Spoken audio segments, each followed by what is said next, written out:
Hi there, ladies and gentlemen. What I want to talk about today is this thing called scales. Now, scales are things which I've been using, or at least been thinking about for, well, since the original game.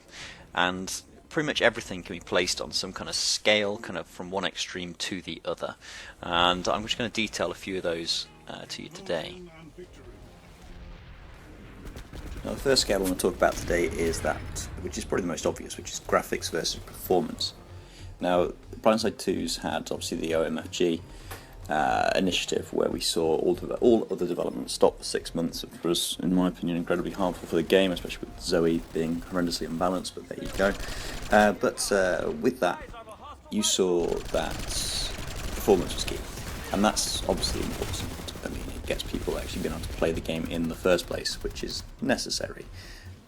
Now, on the flip side of that, people complain about how the graphics used to look and how it doesn't look as good now, and the fact that there's no options to go back to the way it did look, with kind of the fantastic traces at night and the explosions that we had, and well, and all the rest of it. Now, it is a shame. I don't want to dwell too much on it because it's something which you're always going to be working on. Okay, graphics can always improve, and if you don't update the graphics, you're going to fall behind. You're going to look at things like EVE Online, which has had its kind of graphic improvements over the years as computers have developed and as their understanding of how to make the game run faster with better graphics has improved. Now, that's all I want to say about that one. The next scale I want to mention is something which I'm calling strategy versus fun. Now, this all kind of hinges around something which commanders have been arguing about in command chat for, well, since the first PlanetSide was released and probably before. And the argument goes that, well, PlanetSide is a game that's, well, a game, so you're playing it to have fun. The problem is that we get people arguing over whether you just stick with the fun fight or the strategic fight. And what I mean by strategy is I mean kind of overall on the entirety of the continent, what is best for the Empire. So defending that particular base or attacking a base which is vulnerable. And the problem with that is that sometimes attacking a base means that you get no enemies turning up, especially if you attack a base with enough people to take it. So if it's a 3-point base, then well, you're probably going to need a lot of people. And you see regularly the bigger outfits on all the different servers and empires hitting a base with whole platoons, a base which has maybe a squad of defenders at most. And they get called out on it, they get called out on their Zergin and overpopping and all the rest of it. And the problem is, a lot of the time, that is what you need to do to actually take the base if you actually want to kind of prevent the defenders, turning up in the first place. Because most people aren't going to turn up and defend a base where they see that there's 48 plus and not many defenders. So it's a tricky thing. Now, if on a smaller scale, you get the arguments of people in Yell chat, for example, where say you go around, you destroy a Sunder attacking a base, the fight then dries up, and people often you see people getting called. Sorry, that's my daughter. You hear people getting called out on that all the time, saying that you're ruining the farm, you're ruining the fun, etc., etc., which arguably you are. But then, if if the attacking force is getting farmed, they're probably not having the most fun. So it's a balance. It is a balance. That being said, any more kind of reasons that we get given to take territory, be it through more bonuses or be it through any kind of intercontinental lats in the end, potentially that means that there's going to be more ghost capping because there's more reason for people to go and take bases which are unopposed, because strategically that makes sense because you're using your forces more effectively, defending with fewer people at bases that can be defended and attacking with more people to try and get that base. It's a tricky thing because strategically things don't always end up being the most fun. I mean, look at the Hex system. With the Hex system, lots of strategy, huge amount of strategy, too much strategy, difficult to find fights, and as a result, it got changed. Okay, the next thing I want to talk about is links in perfectly with strategy versus fun. It's something called logistics versus immediacy. Well, I mentioned logistics because that is a term that Malone actually used back in his manifesto for the first game, which is well worth a read, and especially helps you to understand what the first game was about if you didn't play it. But with logistics, it comes down to having your spawn points, having the amount of people you've got, and kind of the balance of power between them. Now, I'll talk about attackers versus defender advantage later on, but at a fundamental level, it kind of comes down to the fact that you've got your Sunderers, and you push in from them if you're an attacker. Now, you've also then, if you don't have Sunderers, you've got a huge run from your previous base, which is massive, and you need logistics to support your push into the next base. Obviously, Sunderers are the way forward in this game. You also have spawn beacons as well if you're an attacker, whereas the defenders obviously have their hard spawn room. Now, in AMP stations, of course, attackers also get the hard spawn room that they can come in from, which kind of links into the whole Galaxy AMS problem that we had back in beta, where you'd get in a Galaxy, you deploy it somewhere, and that was your spawn point, and you could completely bypass the external fight. Now, effectively, you can do the same thing with AMP stations, or at least the ones where you've got the hard spawns in them for attackers, but it's being as it's only a few bases, it's not the end of the world. And of course, I mean, it's the Galaxy AMS had other problems, because you could obviously set up on hillsides and whatnot and set up your AV nests and things.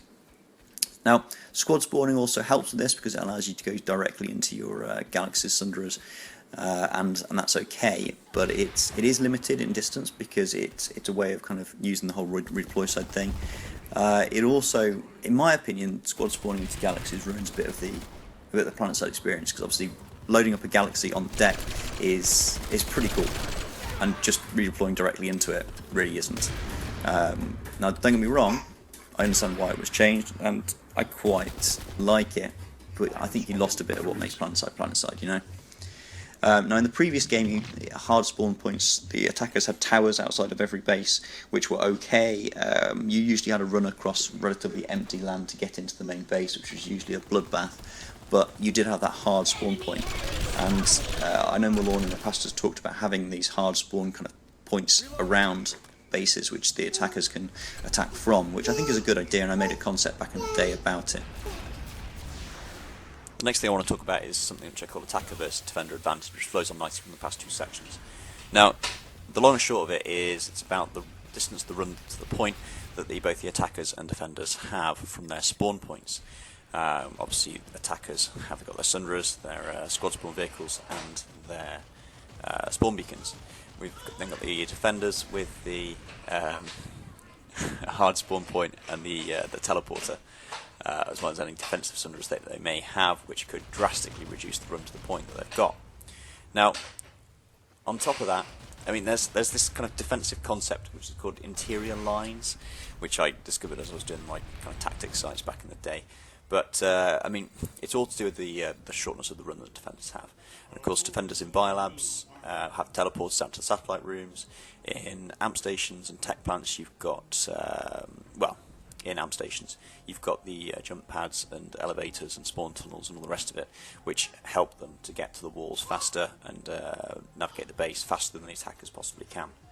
Now, defensive Sunderers on point is an interesting thing. It massively puts the favour in defenders' hands, and on tech plants obviously it's awful, but we know that's hopefully getting changed on Indar at the very least, and hopefully that will spread it to the other continents. Now, 3-point bases really highlight this kind of defender advantage, and it kind of comes down to the fact that you can get the defenders massing up, pushing 1 point, destroying the Sunderer, doing it to the next one, doing it to the next one, job done, base is defended, move on to the next, and that kind of highlights it. And while we're seeing good things with 3-point bases, where the cap point is a point has been moved out of the tower, that will do a lot. But I think personally, the timer needs to be cut down massively. I mean, potentially halved in all aspects of it. Maybe that's too extreme, but I do think that something needs to be done, as many other people also think. Also, with attacker defender advantage, I mean, the distance to the point that the attackers and defenders have to run comes down to obviously the terrain, and it comes down to like which side's got the high ground. And so you've got some bases where the defenders have got the high ground, so it's really easy for them, whereas in other bases the attackers do, which makes it easier for them. Kind of going back to kind of classic tactics and all the rest of it, you know, which is fine. And there should be some differences between bases, and some bases should be easier to attack and easier to defend, and that variety is important. And hopefully we'll see these new bases on Undar play out quite well, with a bit more thought behind them, and seeing how we actually play the game. Now, the final scale I want to talk about is individual versus group, and this kind of comes down to a wide range of things. I mean, the obvious highlight for kind of the one extreme is directives. Directives are a purely personal thing. Yes, there is the leadership directive, which does encourage you to lead, but how it actually measures it is awkward. It's difficult to get some of them, depending on the style of leader that you are, and it's not ideal. On the flip side of that is kind of group things, and there you've got any command tools that we possibly get. And obviously we've seen the small edition of fire teams recently, which is nice. But I mean, I championed them for 2 years, and I find myself barely using them because we've not got any waypoints to put down for them. We've not got any kind of squad sergeants, as I called them in my concepts, that can lead the fire teams away from the kind of command of the squad lead, and it feels like a half-realised feature, and I feel bad every time I don't use them because I wanted them so long. But yeah, it's not great. Anyway, so I mean, obviously we've got outfits as well on the other end of the scale, which again have been basically ignored. We've seen the odd outfit, there was the outfit progression thing on the roadmap, which was interesting and exciting, but we've not seen any development, any changes for outfits since launch, bar the addition of the flag on bases, which was nice, and the outfit capture of bases, which again was good, but it's easily kind of tweaked. You put that on the sundry, that's usually you winning the point, winning the base. But anyway, what I'd like to see is a few things pushed more towards the group end of the scale, because for too long directives with individual stats and all the rest of it, we see lots of focus on the individual but not groups. Now we could see outfit progression, okay, which I've already mentioned. We could see empire progression, where let's say the construction system comes in, and rather than everyone getting access to everything at the same time, most people get the basics, all 3 empires get the basics, but if you want to unlock, I don't know, say the repair module, I don't know, maybe not that, because that seems pretty vital, but let's say you want the dome shield, then you need to unlock that, and the first empire just gets it first. And you could say own a certain number of tech plants for a certain amount of time to win that and to unlock it. So everyone's going to get it eventually, but some empires will get it first, and that gives you a kind of sense of this out of empire progression. You could also have, say, the intercontinental lattice, which will again make people push towards empire things, although whether that lattice would be a good thing or not at the stage in the game and the population we have is massively up for debate. I mean, there's lots more leadership things which I'd like to see, but I'm not going to detail all of them today. But any leadership additions would certainly help with kind of group systems rather than just focusing on the individual. Right, well that's my 5 scales, and this video has gone way longer than I was expecting it to. But I mean, these scales are things that I think about when I see new bases being designed, when I see any kind of leadership change being put in, spawn changes put in, or any kind of tweaks to graphics and performance. And it's not groundbreaking, but it is just something that I keep in the back of my mind, just as something to think about as I see the development take place, and things like the logistic versus immediacy, that kind of comes down to your tactics, attacking bases and all the rest of it. So I mean, you may have found this interesting, you may have found it mindingly boring, I don't know, but whatever happens, I mean, if you stuck with it for this long, I hope you've enjoyed it. Thank you very much, ladies and gentlemen. I'll see you around.